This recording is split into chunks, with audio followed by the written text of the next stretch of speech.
Welcome, everybody, to the first episode of the Around the NFL Draft podcast here, part of the Around the Block uh, family of podcasts, really. They've got so many here on the network. I'm your host, Andrew Harbaugh. You may have known me from Twitter if you're listening to this from Around the Block. You may know me from constantly getting into arguments over fantasy football players because I do cover that space too. The point is, we are here now, and we are here to cover the NFL draft for Around the Block. I actually reached out initially asking if they had a show, and turned out they didn't.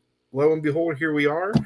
You can find my work on Twitter, like I alluded to earlier, at Mandrew H.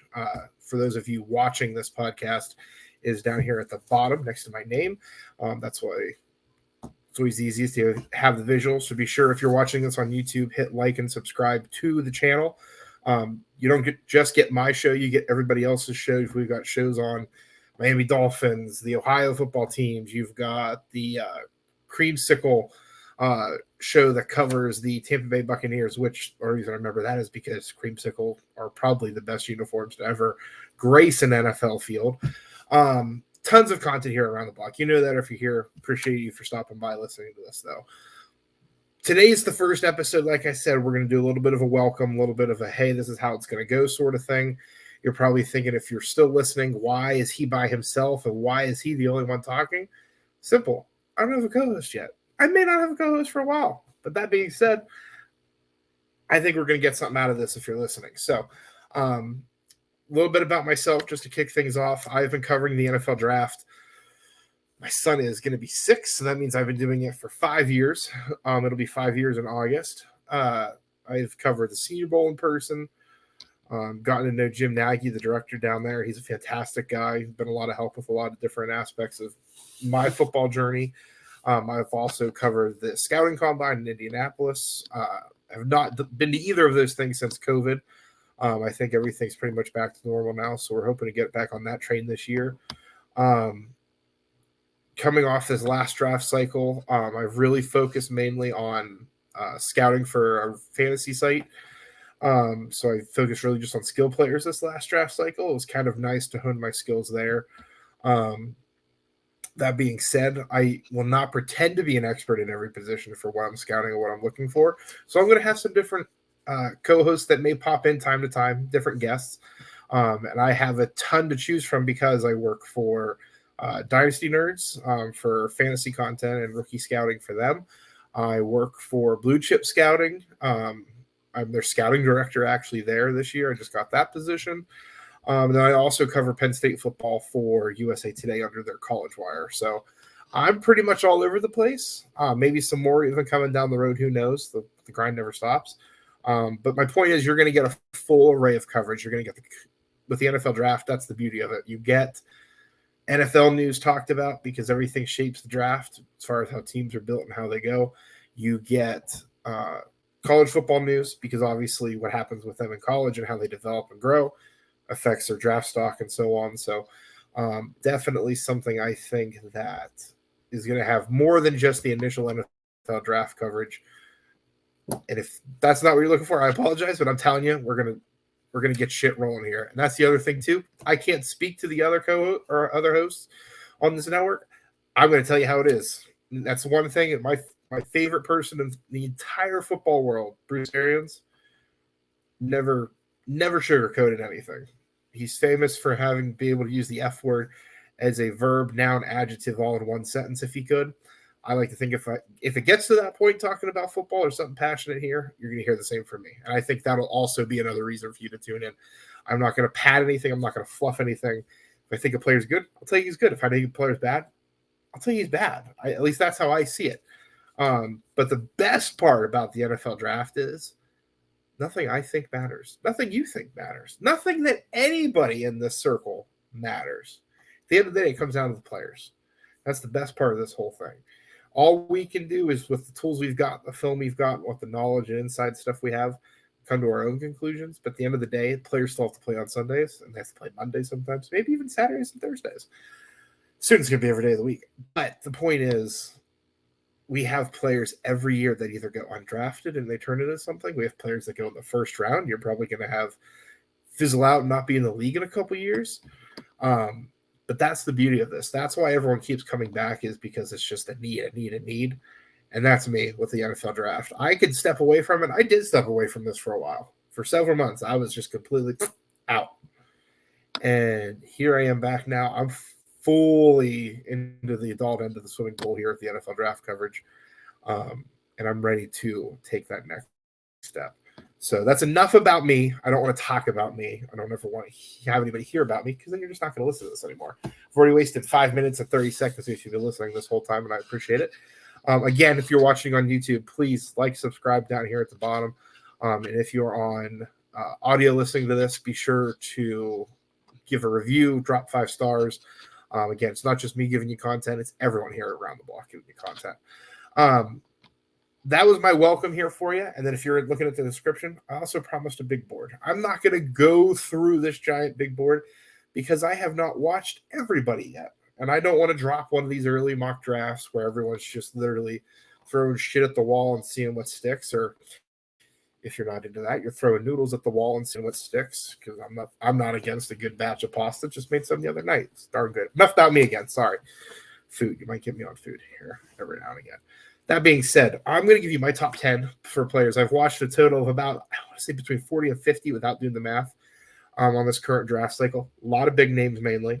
It's always easier to start there because then that can let you do some of these early mock drafts and such, just not like the day after the draft. Nobody has watched enough players to have an idea that quickly.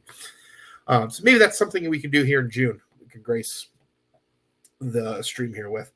So jumping into things, you're going to think this guy just said he wrote for Penn State and covered Penn State. I'm going to start at 10 and work my way down. Number 10 for me, Joey Porter Jr. I like him a lot as a corner. Now, if you look at his film, he has a lot of raw skill. He also has a lot of room to grow. I could say he's a top 10 player now, and by the end of the fall, I could look like a complete dipshit. He's either going to sink or swim at this point. That being said, I'm a big believer in NFL bloodlines. Obviously, his dad, if you're old enough like me, was a big part of the Steelers Super Bowl team, Super Bowl 40. Got eventually paid by both the Arizona Cardinals and the Miami Dolphins, if I remember right. Miami Dolphins were first after he left Pittsburgh. The emergence of future Hall of Famer James Harrison played a big part in his departure because he still had some juice left in the tank. But anyway, with Joey Porter Jr., my favorite thing about him, though, is his length. He has the length he plays with and the length he has. I want to say he's listed at 6'1" by the team. He looks on film to be someone that at the combine gets measured and has nice arm length, nice hand size. He backpedals well. He can get beat sometimes and be a little handsy and prone to penalties. I think that's more of his dad in him. Being the aggressive football player that he was. But if you get him in the right team, like I've seen him mocked to somewhere like Seattle or New York with Don Martindale as their DC, and then obviously Seattle, we know what they can do with corners. I think either one of those teams would be able to coach him up even better than what Penn State's done. But their quarterback coach, Terry Smith, has been around for a long time and is a staple of James Franklin's staff. He's also the associate head coach. So I think Joey Porter Jr. should be okay there. Jumping to number 9, the Lamborghini of this NFL draft, and I honestly think he may grade out to be a top 5 player at the end of this. He could quit play. He could pull a Jamar Chase and a Micah Parsons not play this year, and I wouldn't care. I've seen enough from this guy that I'm just all about it. The Lamborghini himself, Bijan Robinson, running back out of Texas. He blocks well. He eludes tackles well. He has good vision. He catches the ball out of the backfield. He is literally everything the NFL wants in a running back that you have a committee for, but he does it all himself. I'm not a big proponent of paying running backs. I famously said, I think I've tweeted about it, that I think if you draft a rookie, you should draft him in the first round. So you have the 5-year option. And then once he's around the age of 30, you're able to just be like, okay, hey, thanks for coming, and we got what we needed out of you.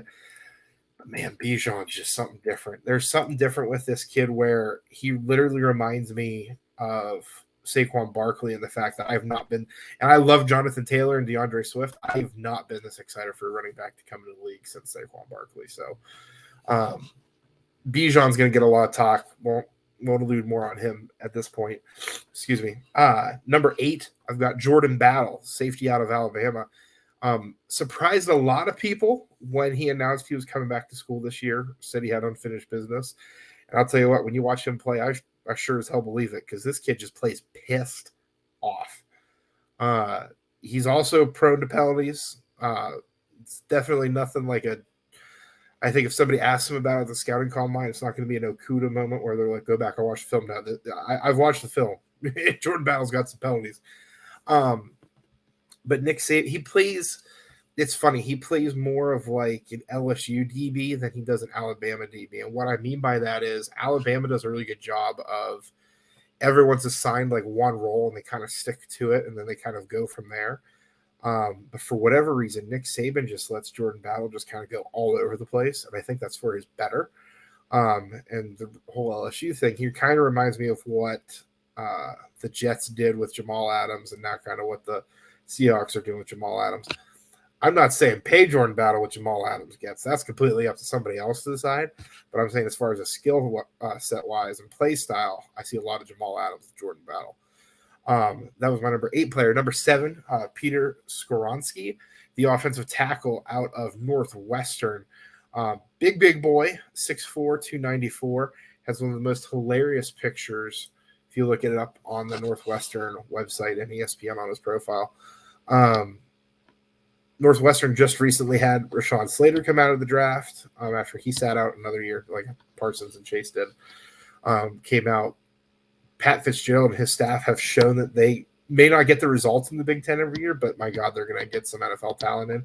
And when they do, they're pretty damn polished as well. So Skoronski is another one of those where he looks to me like he could just be a plug and play immediately from day one.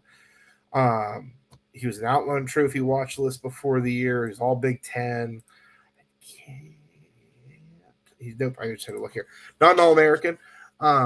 But again, Big Ten tackles to be listed on there is impressive when you've got guys like Paris Johnson there as well. So Peter Skoronski coming in at number 7 for me. This top 6 here, this is where everything gets really tough because, again, I love Bijan Robinson. He came in at 9. Number 6 for me, Brian Brees, the edge out of Clemson. He was the number 1 player in the 2019 recruiting class. Now we're going to pause here for a minute. But anyway, so he, for what I've seen on film, is just an absolute game wrecker.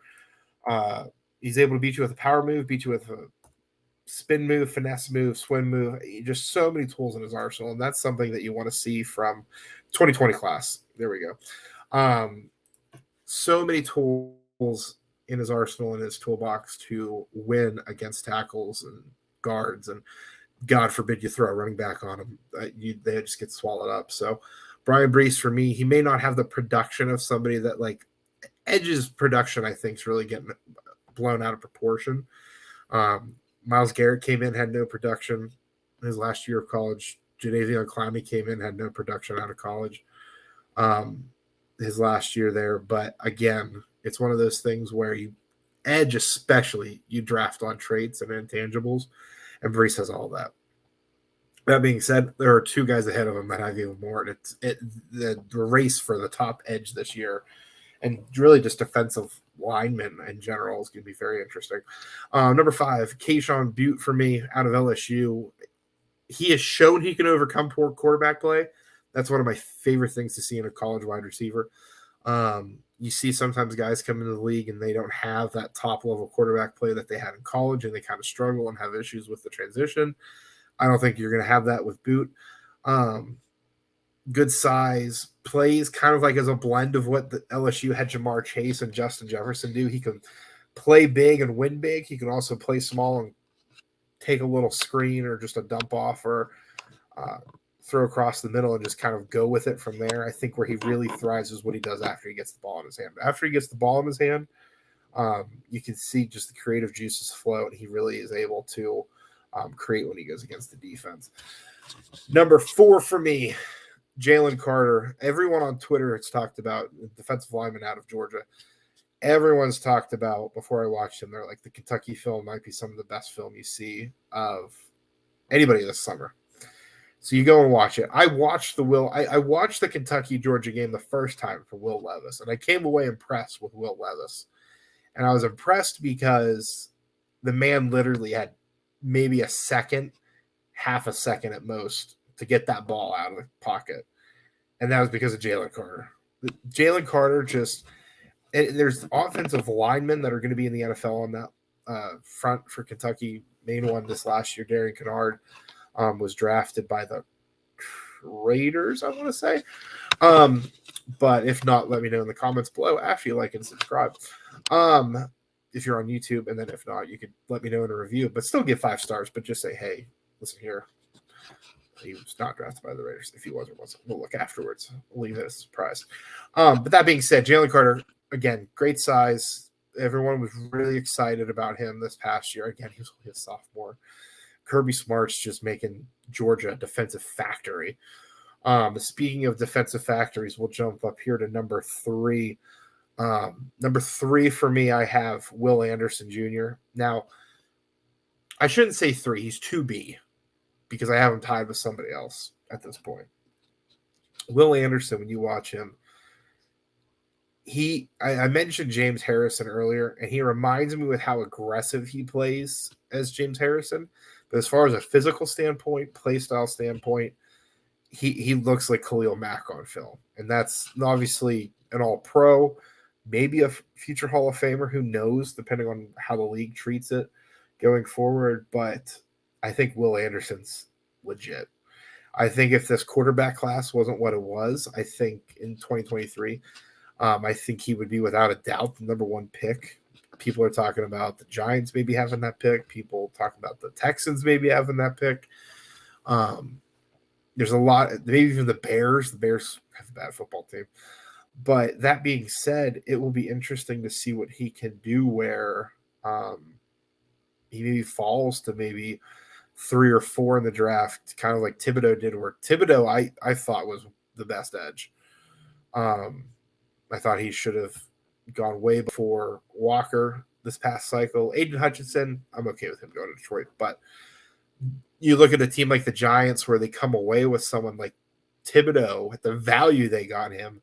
Same thing could easily happen next year. So, especially with a team like, say, the Seahawks, where they're going to have the trade capital stuff to make a trade up. Same with Miami. Who knows what they're going to be like in the AFC East. Point is, I think Will Anderson is going to probably come out and be like when you look back at this class, will be one of the best players in it for sure. And I think he's also going to be seen as one of the most insane values potentially ever. 2A is his teammate Bryce Young, who was number 2 player in the 2020 recruiting class behind Brian Brees. Bryce Young in Alabama. A lot of people compare him to Russell Wilson. I don't necessarily see that, but I know that's a popular comp thrown out, especially by Mad Mel Kiper. But with Bryce Young, the throwing motions, the mechanics are perfect. The mobility is flawless. He's not going to pull a Lamar or Kyler where he's going to run for 100 yards on you maybe or have any crazy rushing totals. But the mobility he has, it's like a Tom Brady mobility where just that pocket presence and that pocket awareness he has is just invaluable. And it's something that you cannot put a price on. It's something where when I was watching DJ Uyunglele, he has great physical traits, arms a little suspect at times, and then you go to watch him when the pocket starts to collapse, and he has room to move, and it's just between his ears is just not processing what's going on around them. So that's what fails him. Bryce Young's complete opposite. I think his brain alone, and that's the one thing Nick Saban does. His quarterbacks leave understanding the NFL game, whether it's somebody as simple as a throwback to John Parker Wilson, A.J. McCarron. Nobody that's been prominent in the league, but they were career backups. Why? Because they have this working for him, and that's something that Nick Saban's quarterbacks will always do. So before we do number 1, everyone probably has a hint at this point of who it could be. We'll run down 10-2. Number 10, we had Joey Porter Jr. out of Penn State. Number 9, Bijan Robinson out of Texas, the running back. Number 8, Jordan Battle, safety out of Alabama. That's 3 Alabama players in the top 10 here. Peter Skoronski coming in at number 7, the tackle out of Northwestern. Number 6, Brian Brees, the edge out of Clemson. Number 5, Keyshawn Boot out of LSU, the wide receiver. Number 4, Jalen Carter, defensive lineman out of Georgia. And then Will Anderson at 3, the edge out of Alabama. And then 2, we just talked about Bryce Young. So that would be, if we're looking at SEC presence here in this draft, again, we've got 1, 2, 3, 4, 5. Half the top 10 is coming out of the SEC. So that seems about par for the course. But number 1 player belongs to the Big Ten Conference. Not like it needs any explanation at this point. Again, people have Bryce Young as number 1 player potentially. I'm going with CJ Stroud out of Ohio State. Now, Stroud had a bit of a rough patch to start college season last year. He worked through it and grew quickly. Once the college game kind of snapped and slowed down for him, he was like, okay, I got this. And then from there, it was like Adam Sandler and Billy Madison when he catches the ball at recess after O'Doyle throws it, and he just looks around and he goes, now you're all in big, big trouble. And that was CJ Stroud and Ryan Day with the whole NCAA. So I think Ohio State could definitely be a national title contender with CJ Stroud this year. I also think CJ Stroud could be the number 1 pick for an NFL team this coming year. All those teams I talked about outside of Chicago, though, if they're picking one, I don't know if they're going to replace one Ohio State quarterback with another. And it's also very early for that. But the point is, I think CJ Stroud has an electric arm. It had all the arm strength in the world, one of the most impressive arms I've watched. Again, the mental processing's all there. The mechanics are there. Sometimes he can play hero ball a little bit, but again, I have no problem with that. That's something that can be coached down at the next level. Turnovers are not egregious or anything. So yeah, CJ Stroud for me is my early number 1 player on my big board. So, like I said, just want to do a quick little thing. These episodes will probably be 20, 30 minutes. Wanted to get a welcome in, get my big board in, know how I operate my thing and everything in my process. Like I said, one last time I'll drop it here. Everyone's listening. If you're still listening, thank you. If you're on YouTube, hit like down below, subscribe. As I get my big fat knuckle here on the camera for those of you watching. And if you're listening, however you're listening, drop a review. Give us a nice little 5-star rating. Let me know if Darian Kennard's on the Raiders or not by this time, whenever you're listening to it. And then maybe we'll have a guest here for the next episode. We're going to be looking to do episodes before the season starts, probably on Tuesdays and Thursdays. And then in season, we'll probably transition to like a Monday, Wednesday, Friday thing. So I'm excited to get some guests rolling on here. Like I said, I got some good relationships with some good, smart people that are way better than me and could ever strive to be. So until next time, guys, we will see you then.